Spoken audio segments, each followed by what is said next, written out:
20,000થી 2 લાખ રૂપિયા સુધીમાં પેપર વેચાણું. અને એ પેપર જ્યારે ફરતું થઈ ગયું, એ પેપર લોકોને વેચાણું, વિદ્યાર્થીઓએ ખરીદ્યું. 720 માર્કનું ટોટલ પેપર હોય છે. 600 માર્કના પ્રશ્ન તે લોકોને મળી ગયા હતા.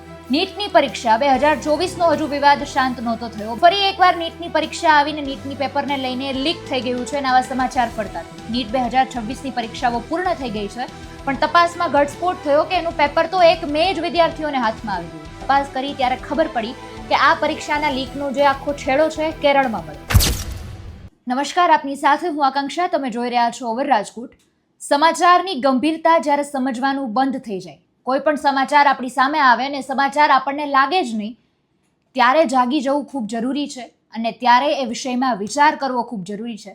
પેપર લીક શબ્દ હું તમારી સામે બોલીશ તો તમને એમ લાગશે કે હા, પેપર તો ફૂટ્યા રાખે અને વિદ્યાર્થીઓ પાછા પેપર દીધે રાખે. આજકાલનો થોડી કિસ્સો છે.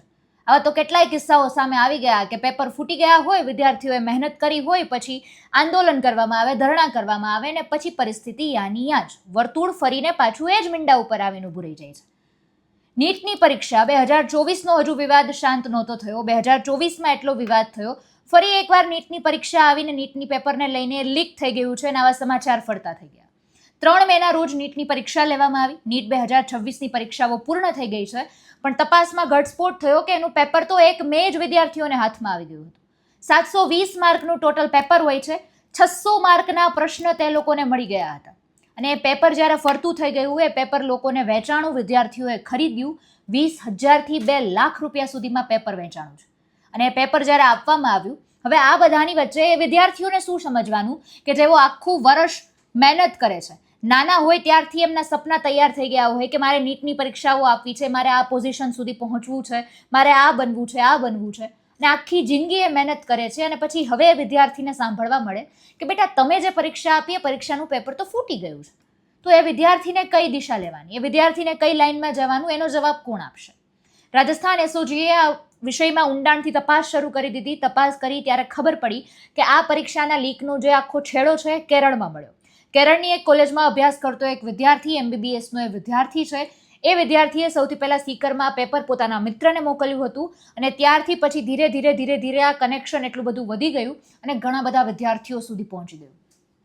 હાથે લખાયેલું પેપર હતું. 300 જેટલા પ્રશ્નો તેમાં પૂછાયેલા હતા. તેમાંથી જે નીટનું પેપર આવ્યું, ઓરિજિનલ પેપર, એમાં 140+ પ્રશ્નો પૂછાયા છે. એટલે કે 600 માર્ક જેટલું પેપર છે એમાં પૂછાયું છે. ખાલી પ્રશ્નો નહીં, વિકલ્પો પણ સમાન.